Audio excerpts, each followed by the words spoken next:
Olá, sejam mais uma vez bem-vindos ao Universo Doc Podcast. Sou Guilherme Sargentelli, pediatra, coordenador médico da Doc, e hoje serei o host desse episódio. Nesse episódio falaremos sobre um tema muito valioso à comunidade médica, a residência médica. E para conversarmos sobre esse tema, terei como convidado o Dr. Arthur Cortez. Dr. Arthur é clínico, coordenador do internato e da comissão de residência médica do Hospital Universitário Gafegrini, aqui no Rio de Janeiro. Bom, lembrando a vocês que se o seu foco de interesse são em temas da carreira médica, finanças e marketing, você está no local certo. Siga a gente nas redes sociais que aparecem na sua tela. Arthur, antes de tudo, seja muito bem-vindo. Obrigado, Guilherme. Agradeço o convite novamente, a DOC, e vamos bater um papo para tentar mostrar aí um pouquinho mais da residência médica com essa experiência que eu tenho ao longo aí de uns praticamente 17 anos. Perfeito, Arthur. E você começou muito bem falando do bate-um-papo, né? A gente estava conversando um pouco antes, batendo esse papo, e a gente aqui na DOC tem muito orgulho e muito prazer de ser um espaço médico, um espaço para a gente falar um pouco da questão da carreira e para a gente dar face, para a gente dar rosto a esses personagens médicos. Então, o convite feito a você, além de conhecer o trabalho, queria que você pudesse falar para quem nos ouve um pouco da tua trajetória, a tua trajetória como médico, como é que é essa construção. Fala pra gente. Tive uma entrada na medicina um pouquinho diferente, né? Não tenho uma família de médicos, mas acabei entrando por sofrer algumas cirurgias por conta de um defeito na orelha no Hospital Público do Rio de Janeiro. E aquilo ali me fez ficar apaixonado pela vivência médica. E após a graduação, em 2007, comecei uma carreira muito tradicional principalmente para os médicos mais antigos, fazendo residência de clínica, depois uma nova residência, um R3 de clínica médica. Fiz uma pós-graduação em nutrologia, ao mesmo tempo estava fazendo mestrado em clínica na área de hipertensão e, por último, o doutorado. Mas o que me pautou nesses 17 anos de formado foi o binômio assistência e ensino. Tentar sempre conjugar, ver o doente, assisti-lo da melhor maneira possível e conseguir ensinar aqueles que estão comigo. Não, esse binômio que você falou é muito interessante, que acho que a gente vai resgatar ele muito ao longo da nossa conversa. Mas achei muito interessante que você traz uma colocação que eu já ouvi muitas vezes, não só em podcast, como nas nossas conversas com amigos, né? Essa semana mesmo, numa palestra que eu participava, eu vi uma colega falar isso, do despertar para ser médico a partir da situação de paciente, né? Que tem muito a ver com algumas coisas que a gente, como preceptor de residência, eu também sou preceptor, né? E nesse ano último agora, na instituição que eu trabalho, vinculado também à comissão de residência médica, vejo muito essa preocupação. Me fala um pouco disso, né? Eu quero ainda, antes da gente entrar especificamente na questão da residência médica, buscar em você essa situação assim do quão rico foi essa tua experiência, porque eu acho que é uma experiência que a gente tem muita necessidade de reproduzir, né? Nessa questão do ensino, né? De poder passar essa questão da atenção, né? Do olhar com o outro e tal. Me fala um pouco mais disso, que eu achei muito interessante essa tua fala. Esse despertar, muitas vezes, ele vai ocorrer ali na atuação, no teu serviço. Né? No serviço no sentido próprio da origem da palavra, no servir. E é ali que a gente encontra o vir a ser. O servir no vir a ser. Claro que eu comecei isso como paciente aos 16, 17 anos, mas quando o aluno está ali comigo, ou o residente, ele consegue perceber um dos valores mais importantes, né, uma das virtudes mais importantes do médico é a empatia. É a gente tentar entender essa cultura da pessoa que está ali diante de nós, sofrendo ou apenas sendo atendida, mas de qualquer forma que se disponibilizou a ir lá, falar um pouco da própria vida e ali você conseguir entender a necessidade dessa pessoa e tentar supri-la. Mas nem sempre a gente vai conseguir. Mas daí que vem a parte técnica, né? A gente tem que utilizar esse conhecimento nosso, porque não basta a pessoa querer algo, a gente tem que entender o que é o importante para ela. Tentar juntar isso é o equilíbrio máximo, é o Perfeito. ápice da Não, medicina. rapaz, eu por aqui já estava muito satisfeito com a nossa conversa, porque já você trouxe alguns elementos muito interessantes, né?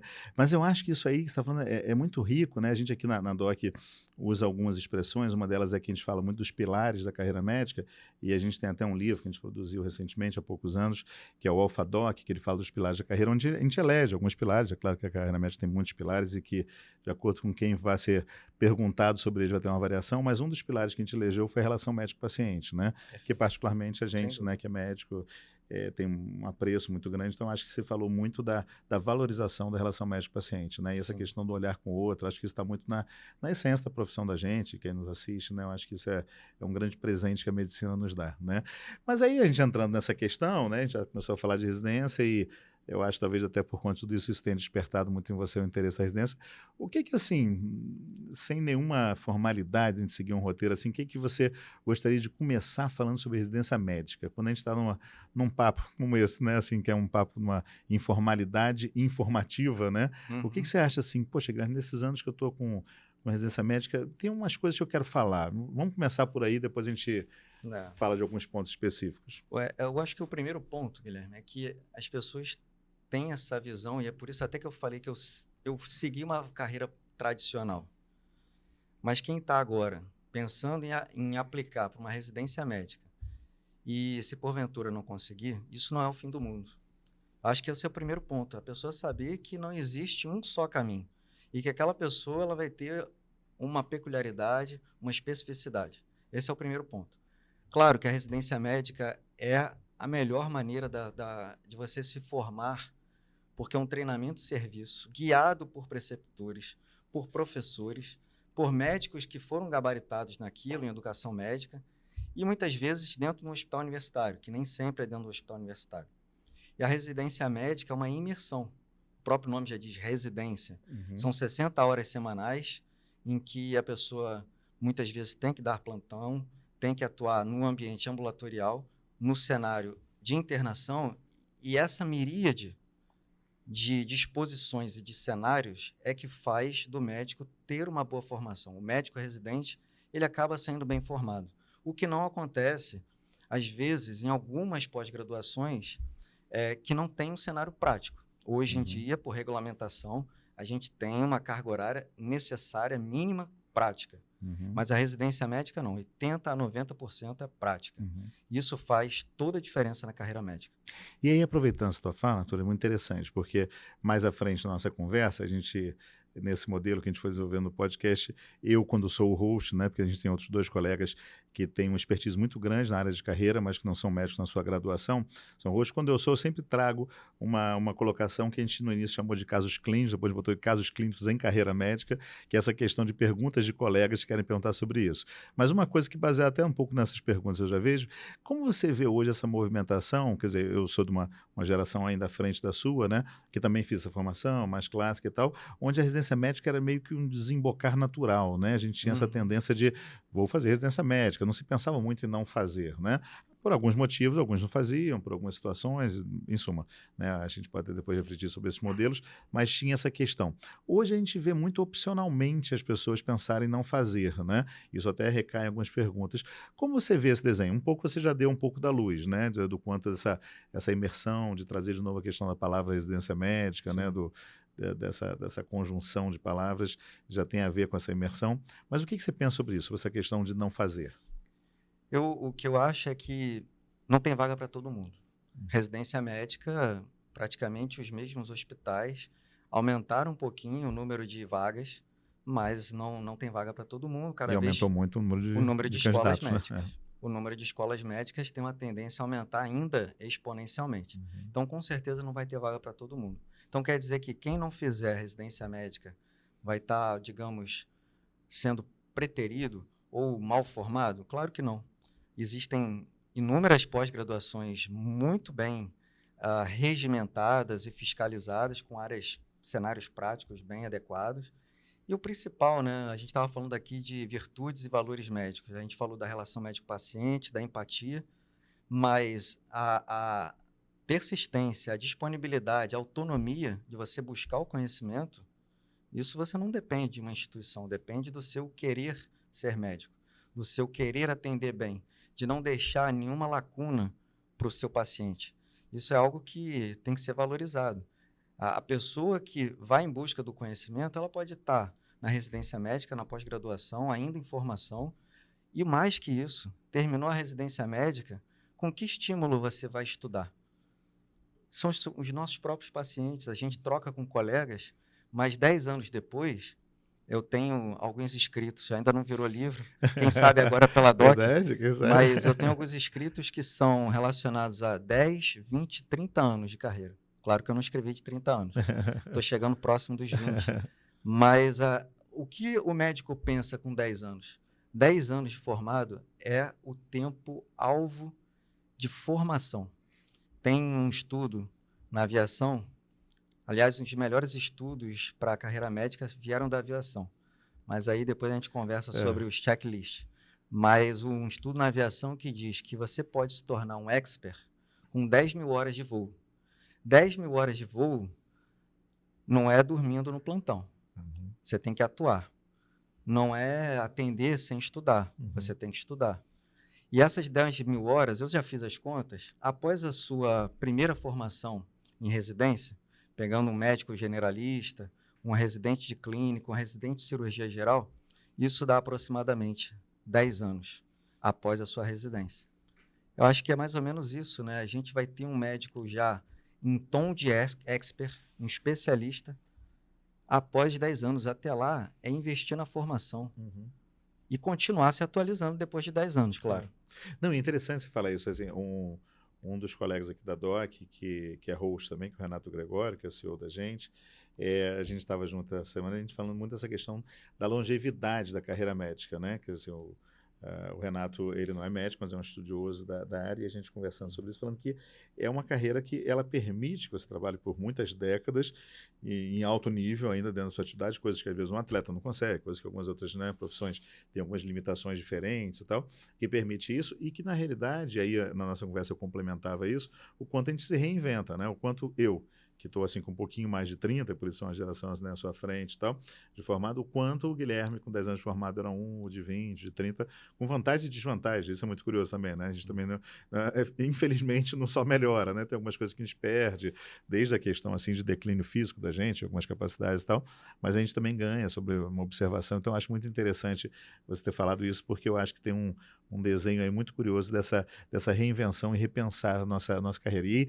não ao acaso, um dos livros que a gente sempre fala muito, que eu já tinha até comentado, o Alpha Dog, a gente escreveu com 3 pessoas, eu, o Renato e um colega chamado Bruno Aires, que é jornalista na área de saúde, trabalha com a gente também, e a gente tem um personagem, a gente cria meio que um romance, mas esse romance, assim, no sentido dele ter um personagem que tem uma vida, é só para que você possa ir inserindo as discussões. Ele é um personagem médico e, ficticiamente, a gente elegeu que ele era uma pessoa com 10 anos de formado. E aí, com 10 anos de formado, ele está com muitas dúvidas daquilo que ele fez bem nesses primeiros 10 anos, não fez, deveria ter feito, como que ele segue adiante dos 10 em frente, né? Quer dizer, que eu acho que marca, eu acho que a tua colocação foi muito, muito pertinente, porque eu tenho essa impressão.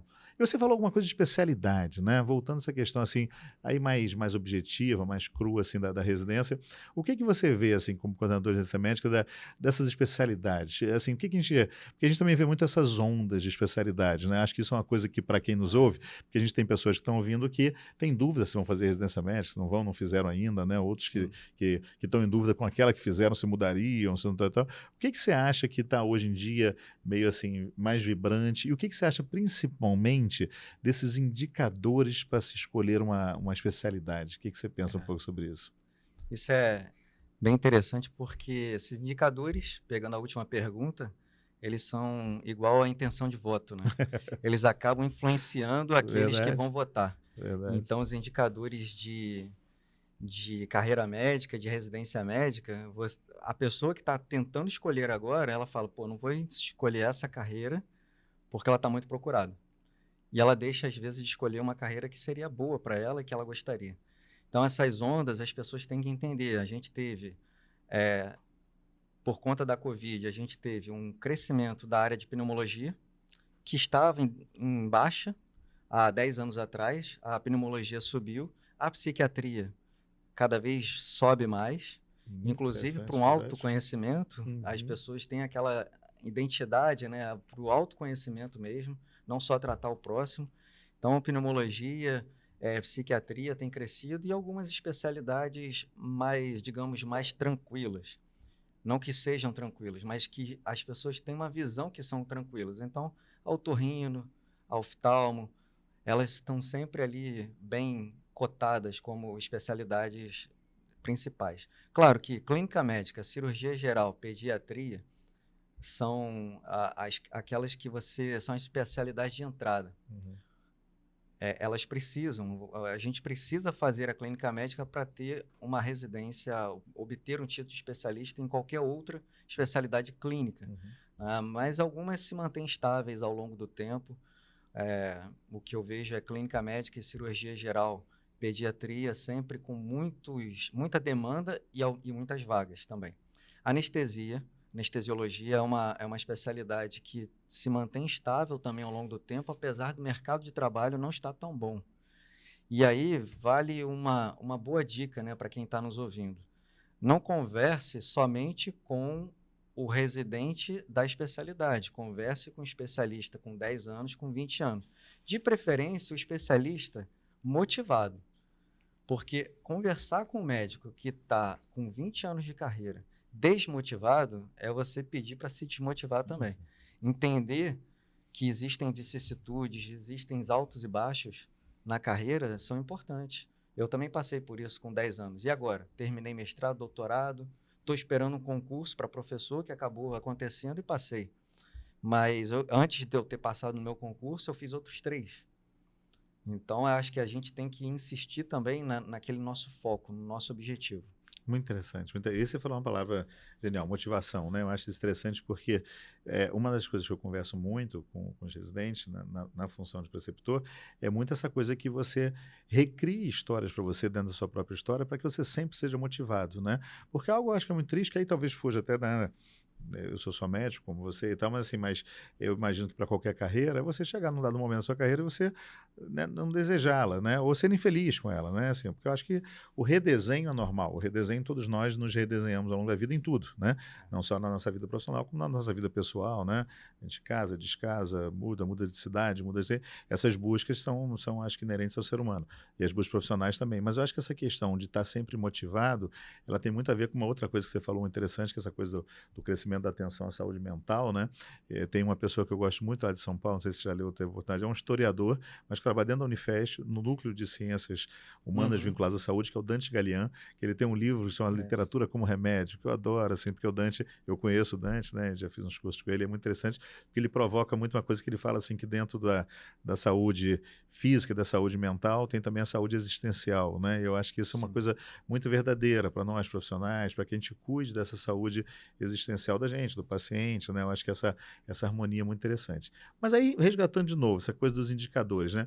Você acha que tem, por exemplo, financeiramente, você acha que isso motiva? Estou tentando puxar um pouco para uma coisa que eu acho assim, eu particularmente, aí cada um vai expressar a sua coisa, sou uma pessoa muito sonhadora, idealista, né? Tenho uma filha que se formou agora não em medicina, mas se formou e eu falei, filha, faça sempre o que você gosta, né? Eu acredito ainda piamente naquilo que eu acreditava aos 18, que você tem que fazer muito motivado pelo teu desejo de gostar, né? De amar aquilo que você está fazendo. Acho que sempre esse é o primeiro carro-chefe. Mas claro que vem os carros paralelos, né? Que é a empregabilidade e a remuneração que é necessária na nossa vida. Você acha que esses fatores também têm influenciado? Como que você pensa, depois que a gente esticou essa questão das residências hoje em dia, que são mais tempo, né? Eu fiz residência de pediatria em 2 anos, né? Residência de pediatria são 3 anos. Quer dizer, em suma, né? Houve toda essa mudança. Você acha que tudo isso, assim, mexe com a questão financeira, chance de oportunidade de trabalho? Como você vê esses cenários? É uma pergunta difícil, né? Porque cada um vai ter que conseguir perceber essas dores. Essas dores próprias em que você tem uma necessidade de sustentar uma família ou de se manter fora da casa dos pais, por exemplo. Muitos dos nossos ouvintes vão estar saindo da casa dos pais para fazer uma residência. Eles vão ter que dar plantão. Então, até que ponto eles vão conseguir se sustentar? Mas também esse equilíbrio entre ter uma harmonia com a carreira, com o estudo, com o aprimoramento é essencial, porque se a gente cair logo, vamos dar plantão e ganhar dinheiro, porque a gente ainda vive um final de lua de mel, digamos, porque o médico sempre teve muito emprego, mas agora não está mais assim. É o final da lua de mel e não vai ser assim. na minha época de formado, quando eu me formei, eu consegui emprego em emergência CTI. Hoje, a principal pergunta dos meus alunos, quando se formam, é onde eu vou procurar emprego e quem vai me indicar. Não precisava isso, era só bater na porta, indicação. Por que isso? Primeiro que o mercado está mais agressivo, competitivo. E segundo, que hoje você tem como base, como entrada, eu acho bom isso, a saúde da família, medicina, atenção primária e, às vezes, o PS, o pronto-socorro, a emergência. Então, começa na categoria de base, né? Começa ali no atendimento básico. Então, a pessoa vai ter que conseguir conciliar a residência médica com o plantão. Mas eu ainda acho que a melhor escolha é escolher a boa formação. A boa formação, pelo menos nos primeiros 4, 5 anos, em que você vai fazer residência de clínica médica, por exemplo, e mais uma residência de especialidade. Mas eu queria chamar a atenção sobre quando a pessoa começa a se sentir, aqueles que já se formaram, quando a pessoa começa a se sentir desmotivada, né, que foi aquele tópico anterior. Tem um livro que eu acho que não foi traduzido ainda para o português, que é do Cal Newport, que ele fala "So good they can ignore you". Tão bom que ninguém pode te negligenciar, te ignorar. E ele coloca algumas dicas, alguns estudos, alguns pilares, né? Isso me marcou muito, que uma parte do livro ele fala o seguinte, se você está num emprego em que você não tem um aprimoramento de habilidades, em que você não tem autonomia e que você não tem uma boa relação interpessoal, isso está te desmotivando. Talvez esse emprego não seja para você. Acho que o principal, quando eu comecei a vivenciar isso na minha carreira, comecei a perceber isso. Aqui eu não estou tendo autonomia. Eu não consigo fazer o quanto eu posso. Eu não estou aprendendo, eu não estou tendo aprimoramento de habilidades, ou então esse emprego ele tem uma relação ruim entre as pessoas, é uma relação tóxica. Isso não quer dizer que a primeiro momento a pessoa vai desistir. Sim, não, sim. não é isso. Mas a pessoa tem que começar a observar essas considerações, essas especificidades de um emprego, que o que a gente quer não é só um dinheiro, né? O salário no final do mês. E é muito mais que isso. A gente precisa de reconhecimento, sim, do paciente, mas dos parceiros, dos próprios pares. Nós precisamos de um reconhecimento dos próprios pares. Claro. E a gente começa a perceber que outras coisas nos motivam que não só o salário, mas é fato que esse é um fator, sem dúvida, importante, né? O salário no final do mês. Não, assim, mas você falou um negócio da motivação, achei muito interessante, porque, de novo, né, a gente resgata isso. Eu acho isso, particularmente, eu sou uma pessoa encantada com a residência médica, eu sou encantado com essa questão. Entre os amigos tem uma brincadeira que o pessoal fala assim, eu achei engraçado de novo a gente ter voltado nessa questão dos 10 anos e falar dos 10 anos, porque eu brinco muito com isso, que eu a cada 10 anos me reinvento, mas acho que é muito por essa necessidade de continuar motivado, né, para fazer coisas. E aí, de novo, acho que isso aí até amplia a nossa esfera enquanto ser humano, para não só o plano profissional, como tudo, né? Mas que a gente possa ter sempre esse desejo. Mas aí eu queria te perguntar justamente uma pergunta que talvez fuja um pouco ao que nós poderíamos responder, assim como médicos, e estamos falando da residência médica, desse binômio assistência e educação, que a gente vai voltar um pouco ele, mas que essa questão assim, quais vocês acham, o que você pensaria hoje, olhando até com o viés do médico, mesmo que a gente não vá dar a informação tecnicamente mais arrazoada, mas assim, essa questão de como é que está essa característica da inserção no mercado, como você vê, para essa pessoa que pergunta, caramba, o que eu vou fazer? Porque eu também vivi uma realidade próxima à sua, né? Ainda sendo mais velho, com mais facilidades nessa inserção de mercado, né? Sempre foi muito evidente que assim, uma vantagem competitiva, independente dos nossos interesses pessoais, de autoconhecimento, aquilo que quiser, a empregabilidade médica, né? A empregabilidade médica sempre foi um ponto destacado da carreira, né? Era muito fácil você ser um médico trabalhando em medicina, né? Coisas que às vezes eu tive alguns colegas, por exemplo, que pegaram da minha geração, que pegaram crises no ambiente da engenharia. Eu tive colegas assim, extremamente bem formados. Eu tenho exemplo de um colega muito querido assim que era um excelente aluno de uma universidade federal, tá, assim, com uma formação fora. Voltou que ele ficou desempregado muitos anos, assim, tal, durante um tempo, não conseguindo. Então a gente tinha. Como é que você vê hoje essas dificuldades dessa empregabilidade, que é o que você falou, que já não é um ponto que a gente possa chegar e falar com facilidade como a gente falava há 20, 30 anos, né? Como é que você vê isso? Dentro da área médica, e eu vou falar mais do fora do tradicional. Dentro da área médica, realmente é formação, estudo, dedicação e, claro, que tem que ter um toque de indicação. um ex-professor, um ex-colega, uma pessoa que quer dar um plantão junto. Olha, vem cá, vamos dar um plantão junto, vamos fazer um atendimento, vem atender no meu consultório. Isso ainda existe e ainda É. continua E que valendo. tem muito a ver, interessante você falar isso, que tem muito a ver também com a questão de você investir em você mesmo, porque também as pessoas são convidadas por você ter afinidade, né? Exato. Eu sou teu professor e falo, poxa, o Arthur é tão dedicado, é bacana, é estudioso, não sei o quê, vou chamar ele, né? E vou escolher você em relação a outra pessoa que eu não tenho essa impressão, né? Sim, Falo, pô, essa pessoa é meio displicente com seus horários, com seu compromisso, com seu trabalho. Então, de certa forma, a gente está falando da mesma coisa, né? Assim, do marketing pessoal, que nada exato. mais é do que um marketing correto de formação, né? De você agregar valor à sua marca, à sua credibilidade enquanto profissional, né? Eu acho isso Sim. interessante. Quando o residente chega e ele sempre chega atrasado, Uhum, eu acho que a própria pessoa tem que ter noção disso, de que exatamente. está sempre chegando atrasado, de que Uhum, não está cumprindo com o papel, está precisando voltar para rever alguma coisa. Isso, claro, que tem um momento de formação, mas depois as coisas claro, andam sozinhas. claro. Agora, para aqueles que vão fugir do tradicional, aqueles que estão preocupados com o emprego, eu tenho 3 a 4 ex-alunos, agora, recente, que nunca aplicaram, fizeram assistência. Eles fugiram completamente. Eu tenho 2 ex-alunos já formados há 5 anos que foram para a área de curso de residência, foram para a área de mentoria, que tem um deles, é um cara excepcional, um dos melhores alunos que ficou comigo.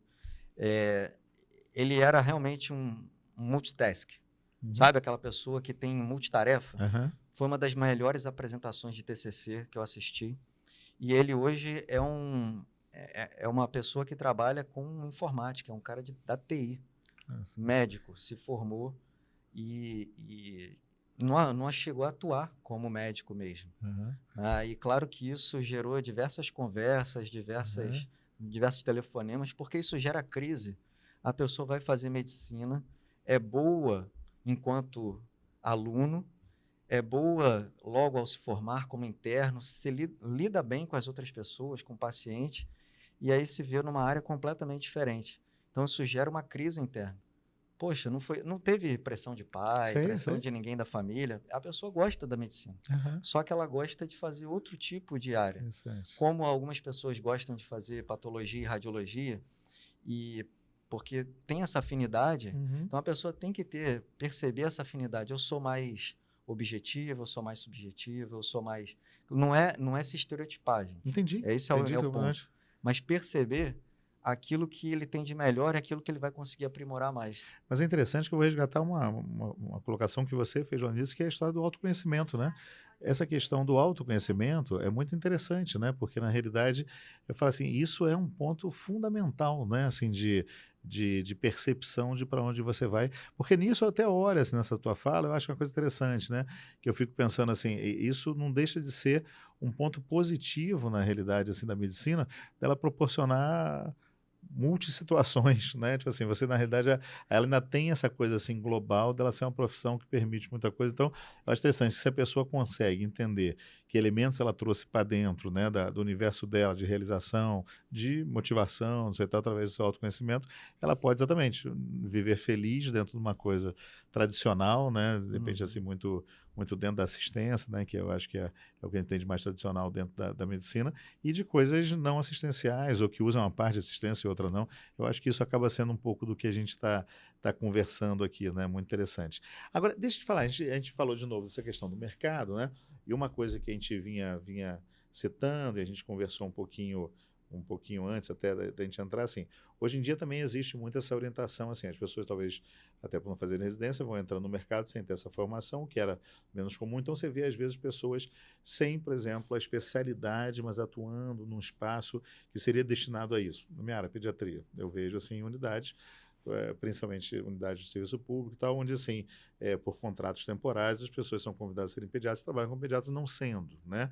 Assim, são obviamente médicos, obviamente devem ter até um desenho mais voltado para isso, uma formação. Como é que você imagina esse espaço? O que você pensa um pouco disso? Porque isso é uma coisa que a gente discute às vezes, Sim, né? A gente sabe que isso passa, nossa, é uma conversa que a gente vai muito além do tempo que a gente tem hoje aqui sim, no sim. podcast, né? Mas assim, não sei, como que você vê essa possibilidade, assim, né, desse, não só dessa inserção no mercado, o quanto tem, vamos passear um pouco por esses conceitos, né? O quanto isso seria bom para ele ou não, ou para a população que recebe esse atendimento, em suma, eu acho que tem muitos vieses aí, né? Esse é um tema mais polêmico, É. mas como é um tema atual, é uma necessidade, eu acho que como foi construído, por exemplo, o próprio Mais Médicos, essa inserção do médico no interior, eu acho que em situações em que você tem uma carência do profissional de saúde, ela é válida, né? Afinal, a gente se forma bacharel em medicina e a gente tem essa prerrogativa de poder atuar em qualquer área, né? Como atenção primária. Então, o médico ele pode atuar como clínico, como pediatra, como GO, porque dentro da carreira de medicina, dentro da formação médica, ele vai ter essa prerrogativa ali, essa formação básica. Mas, passado a atenção primária, eu acho que é uma boa exigência ter o RQE, ter o registro, ter a especialidade, e aí vem um papel grande das sociedades regulamentando e fiscalizando tudo isso. Porque, de fato, a gente precisa de profissionais que possam promover o melhor cuidado, promover a melhor assistência. E esses profissionais, os melhores profissionais, eles vão ter uma formação, né? Eles vão ter um registro, eles vão ter um crivo e uma chancela de uma sociedade. Não é à toa que hoje cada vez está mais difícil ter um título de especialista em qualquer sociedade, seja na área clínica, cirúrgica, pediatria, ginecologia, obstetrícia e até mesmo da medicina de família. Então, a formação ela é o pilar disso. Dentro de uma situação de carência, eu acho que é a única exceção à regra, mas a exigência do RQE, do registro, do título de especialista é muito importante. Algumas sociedades são muito fortes nisso. Cirurgia plástica, anestesiologia, são muito fortes. Hoje, um bom anestesista, ele vai fazer o título de especialista, mesmo que ele já tenha isso pela residência. Ele vai fazer a prova da sociedade. É bom deixar claro, o residente, ele ao se formar, ele já tem o título de especialista. Exato. Mudou recentemente, o ano passado, a normativa da Coreme, né, para que o residente possa adquirir o título de especialista. E algumas normativas foram mudadas exatamente para exigir mais, ter mais avaliações. E o TCC, o trabalho de conclusão de curso, ele agora é necessário para toda a residência médica. Então, o residente ele não é só uma força de trabalho, ele tem uma base teórica também, avaliações práticas e teóricas e o TCC. Perfeito. E isso faz dele um especialista. Perfeito. Mas mesmo assim, ele às vezes ainda faz a prova da sociedade dele para ter essa chancela, esse crivo. E muitas vezes ter um reconhecimento maior até pelo próprio paciente. Claro. Eu faço uma leitura muito semelhante à tua.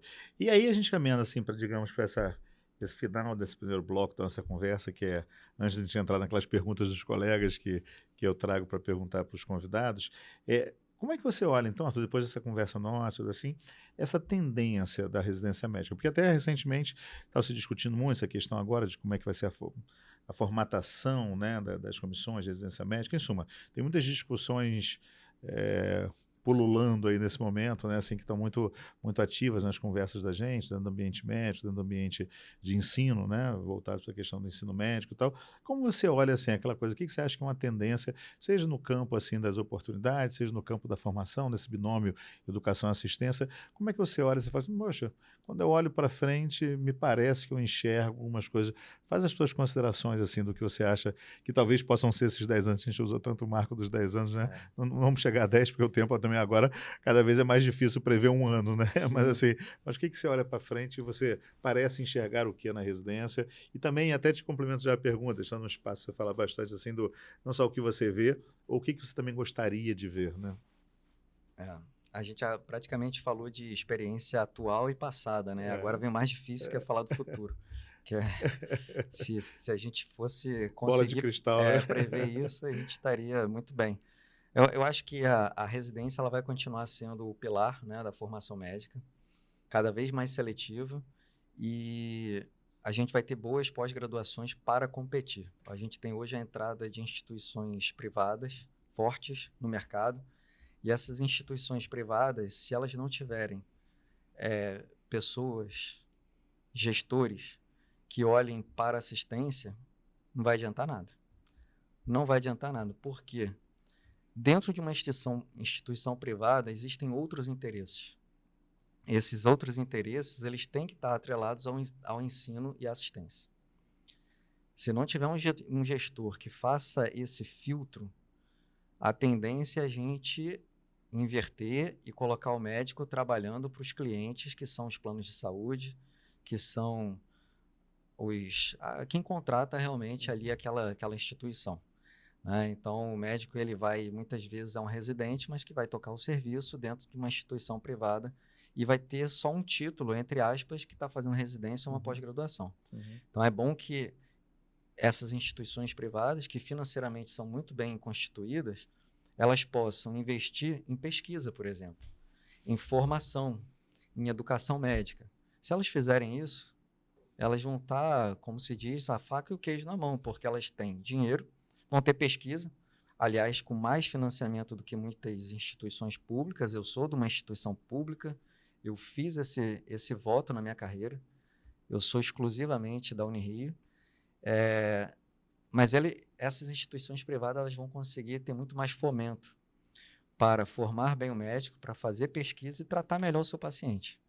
Porque quando você junta assistência e ensino, você consegue ver a consequência no indivíduo que está internado, que está sendo atendido.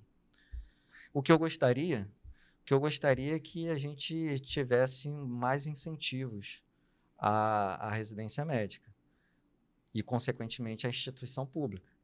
Porque boa parte das residências médicas, são de instituições públicas. É que eu não estou nem falando se é uma instituição pública ou privada, ou se é um hospital universitário, porque a gente tem vários tipos, tem municipal, estadual, federal, mas eu gostaria realmente de ver esse fomento à residência médica, porque a tendência está sendo minguada.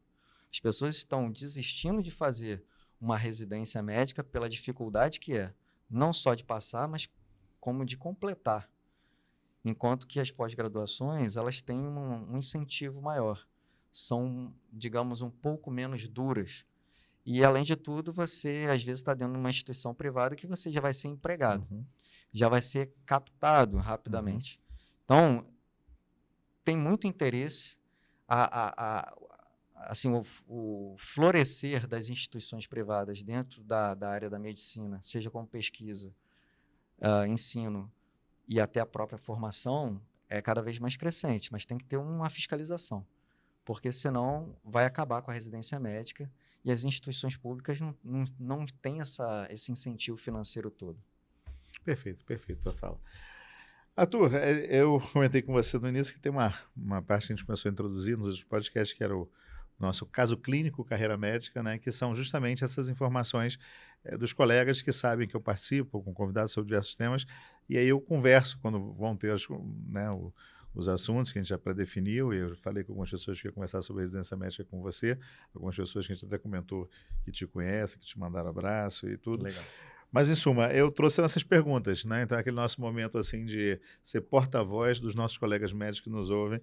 E aí achei interessante porque, né, às vezes eu agrupo em termos de perguntas que são semelhantes, e uma que eu agrupei é de pessoas jovens, porque eu acho que o tema chama mais a atenção deles, que eu achei interessante que você já respondeu fracionado em várias situações. Mas a pessoa falando, eu me graduei, mas não penso em fazer residência, né? Uma pessoa recém-formada que não pensa em fazer residência.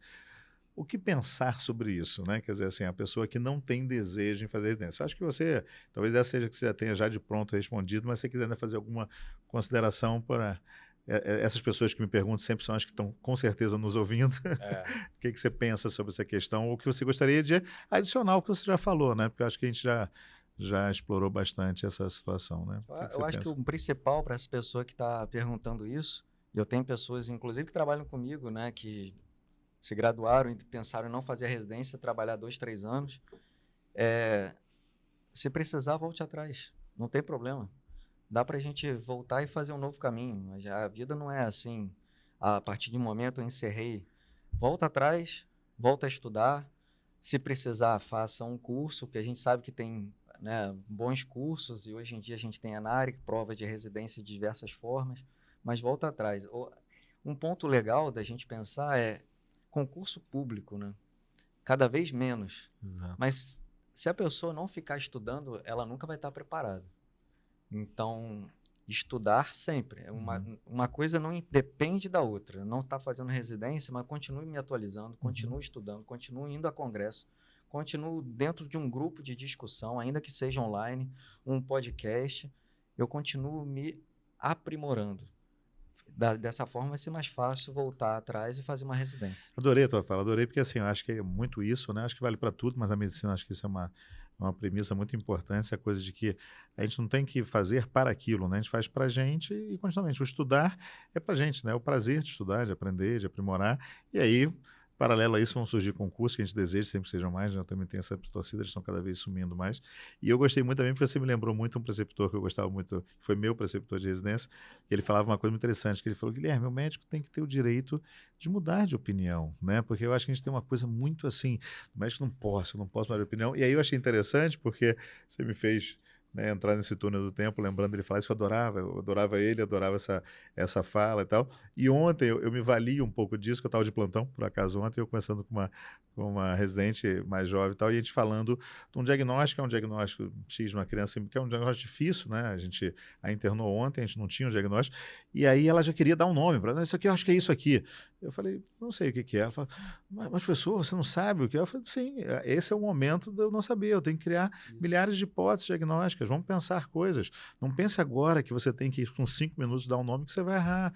Vamos pensar, vamos ver os exames, vamos conversar, vamos pensar e tal, assim, tal, para que a gente possa ter essa oportunidade de entender, né? Às vezes a gente tem essa, que é exatamente isso. Eu falei, não, eu não sei. Assim, e cada vez mais maduro, eu me dou o direito de me dar essa oportunidade de não saber aqui, para que um pouquinho mais à frente, amanhã ou depois, eu saiba com mais certeza, vamos ver o que a gente pode nesse momento fazer. Então, eu achei muito interessante. Acho que vale para a residência médica, né? O que você falou, de repente a pessoa não vê.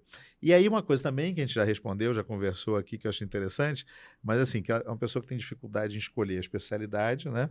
E aí eu pergunto uma coisa assim, se ela acha que tem alguma especialidade que ela pode exercer sem uma residência formal. Eu acho que já está respondido, porque não seria exatamente a especialidade, mas assim, em suma, eu acho que ela fala de mercado de trabalho e pergunta desses indicadores, que eu acho que você explorou bem também, né? O que mais que você acha que a gente poderia falar sobre isso? Sobre essa questão da incerteza, eu acabei lendo um artigo recente que fala exatamente das incertezas dentro da área da medicina. De uma forma geral, todo ser humano tem que saber lidar com a incerteza. A gente não tem certeza de nada. Essa é a grande verdade. E ser flexível também é outra virtude. Então, a formação nossa foi muito mais naquilo. Eu entendo a doença, eu dou um nome para ela, sei o tratamento, sei o prognóstico. Só que no meio desse caminho, diversas variáveis acontecem, diversas coisas acontecem, em que o imponderável tem que ser considerado. Então, dentro da... Aí vale até ir além da carreira médica. Dentro do... Você citou o exemplo do round, hoje também. Perceber que não existe um diagnóstico fechado ou único é de uma leveza. É. Você se conforta com isso. No final das contas, a gente se conforta com isso, porque ter um diagnóstico, eu vou ter que seguir ele até o fim. Então, seja flexível com você e com seus pacientes. Perfeito, perfeito. E aí uma outra pergunta que também já veio, acho que a gente já povoou a nossa conversa com essas perguntas, mas eu achei muito interessante, porque fala isso, uma pessoa que se formou há 15 anos, não são 10, mas são 15, está na faixa ainda aqui, que falou que não fez residência, mas que pensa muito fortemente em fazê-la, né? E aí a pessoa me perguntou assim, pergunta para o especialista, não sei o que tal, o que ele acha nisso, não sei o que tal. E eu acho interessante, porque isso eu quis botar, porque reporta uma coisa que eu acho muito interessante, que a gente fala hoje em dia desse residente mais velho, né? É uma coisa que, na minha geração, era muito incomum, talvez na sua fosse um pouco mais comum, mas ainda menos do que é hoje, que a gente vê muito isso, né? Assim, dos residentes que ingressam na residência com uma idade que não era comum há 20, 30 anos atrás, Sim. né? Era muito comum, na minha idade, os residentes serem jovenzinhos, né? Pessoas Sim. que terminaram a formação e vão fazer a residência, porque também quem não fazia naquele momento acabava não fazendo mais à frente. Claro, a gente vai sempre lembrar de uma outra exceção, mas não era o habitual, né? E hoje em dia não. Hoje em dia, com frequência, né? Se eu vi no grupo que chegou esse ano pra gente e tal, em todas as especialidades, tinha alguém mais velho, tinha alguém assim tal, com uma trajetória diferente, de muitas vezes de 10 anos já de atividade e tal, tal. O que você fala disso? Porque eu acho que isso é uma coisa interessante, né? 15 anos, né, de formado, então um pouquinho menos que eu, tenho 17. Eu tenho alunos mais velhos, só que vieram de outra área. Às vezes até da área de saúde, mas não fizeram medicina. Já tive residentes também mais velhos. E esses casos têm o lado bom e o lado ruim. É preciso a pessoa se conhecer para entender isso. A medicina hoje em dia tem diversas outros aspectos que melhoraram muito. A gente tem muitos exames complementares, sim. Então, a base da medicina continua a mesma, mas hoje eu uso ultrassom à beira-leito. Eu sempre faço anamnese, exame físico e já complemento com ultrassom. Hoje, uma pessoa que se formou há 15 anos, se não foi treinada nesse aspecto, ela vai ter um novo treinamento. E assim vai para diversas áreas. Então, existe, digamos, esse novo despertar para a medicina. É até um nome bom de um livro, né? É. Um novo despertar para a medicina. Por outro lado, essa pessoa também já vem com alguns vícios, né? Com alguns saberes, com algumas rigidez que ela mesma vai ter que se desprender daquilo. Então, não, mas quando eu aprendi era assim. Mas há uma construção de uma nova verdade. A verdade científica ela não é absoluta, ela é até aquele momento. Daqui a 2 anos já é outra. E assim foi encarado, por exemplo, Covid, a cada semana tinha uma verdade. Nossa, é E várias genial a tua mentiras, fala. né? Exatamente. Várias mentiras. Uma verdade e várias mentiras. Então, a pessoa vai ter que estar aberta a esse novo despertar. Você está dando vários gatilhos para memórias minhas aqui. Achei muito interessante o Covid, porque eu também, numa vivência pessoal, eu me lembro naquela época que tinha aquela coisa da intubação precoce, né? E aí, na realidade, a gente pegou uma criança, e tal, e a minha colega falou, Guilherme, a gente vai ter que intubar, porque é Covid. Aí eu falei, fulana, eu até semana passada não intubaria essa criança pelos critérios que eu tenho. Eu não posso fazer Sim. diferente do que eu fazia do plantão da semana passada, porque nesse momento, então, vamos acompanhar, ela está internada, vamos ver. Mas eu achei interessante, naquele momento, a gente sentiu duas pessoas experientes, assim, totalmente fragilizados num novo conhecimento ali, numa questão, tal. Felizmente a criança evoluiu bem e tal, assim, mas eu achei muito interessante aquele momento. Nós éramos duas pessoas, assim, ansiosas por uma questão que a gente... E eu, que me apeguei, eu falei, olha, o que eu tenho é o que eu carreguei até semana passada, vamos tentar carregar isso e levarmos essa bagagem para o futuro e entender o que a gente vai aprender daqui para frente, né? Sem Então, dúvida. acho muito interessante, que acho que tem muito a ver. Arthur, adorei a nossa conversa, daqui a pouco eu faço minha despedida formal de host, mas queria te dar um espaço, se você quiser falar alguma coisa, alguma consideração final, tá? Obrigado por toda a tua fala, eu acho que foi muito Obrigado. enriquecedor para quem nos ouve, para mim foi muito, agradeço enormemente, só fez, a gente não se conhecia pessoalmente, né? De muitas conversas no WhatsApp, de muitos agradecimentos pela tua orientação em relação ao teu conhecimento de residência médica, para as funções que eu transporto também para o hospital que eu trabalho, mas aí queria te dar esse espaço, para você poder falar aí as suas últimas considerações antes de a gente encerrar. Que bom, obrigado, Guilherme. Realmente, eu me sinto bastante à vontade nesse tema, tem sido algo que eu venho estudando. Eu acabei começando a estudar filosofia há 4 anos, com o nascimento do meu filho também. E isso começou a abrir muito a minha cabeça, sabe? E desde 2019, né, com esse estudo de filosofia, eu comecei a perceber que a filosofia está no dia a dia em cada coisa boba, né? Nas últimas 2 turmas que eu falei ao final, né, eu comentei sobre esse filme. Em janeiro saiu um filme Patos. É um filme infantil. Mas eu fiquei bastante emocionado porque, primeiro que meu filho, ele é mais agitadinho e ele não costuma ficar quieto na televisão, não. Mas no cinema ele ficou. Esse filme foi muito bom. E ele conta a história de uma família de patos que o filhinho e a filhinha queriam sair daquele lago tranquilo. E aí um dia vem uns patos, né, fazendo lá a caminhada deles para Jamaica. Pararam ali, tentaram convencer, e o pai, durão, rígido, falaram, não, eu vou proteger vocês e tal. E ao longo da história, não vou dar spoiler, já estou dando spoiler do filme, mas ao longo do tempo, eles vão tendo diversas aventuras. Claro que eles decidiram ir para Jamaica. Jamaica pode ser, né, metaforicamente, aquilo que a gente está buscando, e ela vai mudar a nossa Jamaica. Então, ao longo desse percurso, cada um deles, do pato pai, da mãe, dos 2 patinhos, foram descobrindo novos valores e novas virtudes. Um era mais medroso e acabou descobrindo coragem, um era mais afoito, acabou sendo mais contido, o outro não sabia voar direito, acabou descobrindo. E ele foi construindo. Assim são os contos de fada, né?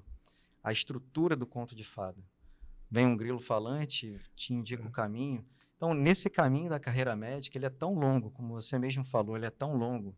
E é tão prazeroso que a gente tem que aproveitar o caminho. Verdade. No final, chegar à Jamaica vai ser só um baile de debutante, vai ser só o final de tudo, mas o melhor é o caminho, porque você se sente mais feliz, mais seguro, mais satisfeito, inclusive percebendo o quanto de influência, o quanto de relações positivas você acabou fazendo na vida das pessoas, sejam pacientes ou não, colegas de trabalho.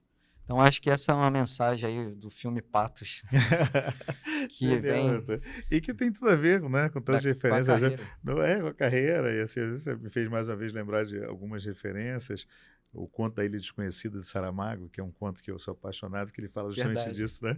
De sair, você tem que sair da ilha para poder se ver, né? Então, eu acho muito interessante. E a próxima massa do Caminho de Santiago, né? Que o melhor do caminho é o caminhar, né? É exatamente isso. Eu acho que é por onde a gente está vindo. Então, eu queria agradecer enormemente a você mais uma vez, Arthur. Obrigado. Agradecer a todo mundo que nos assiste, falar para vocês que continuem nos acompanhando. As mídias estavam expostas.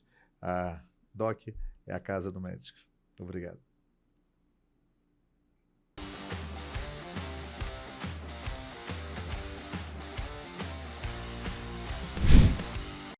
Olá, se você gostou desse vídeo, achou esse conteúdo relevante, não se esqueça de se inscrever no nosso canal, clicar no sininho, compartilhar esse conteúdo. Além disso, você pode seguir a gente aqui e ver todos os conteúdos no YouTube e também no Spotify.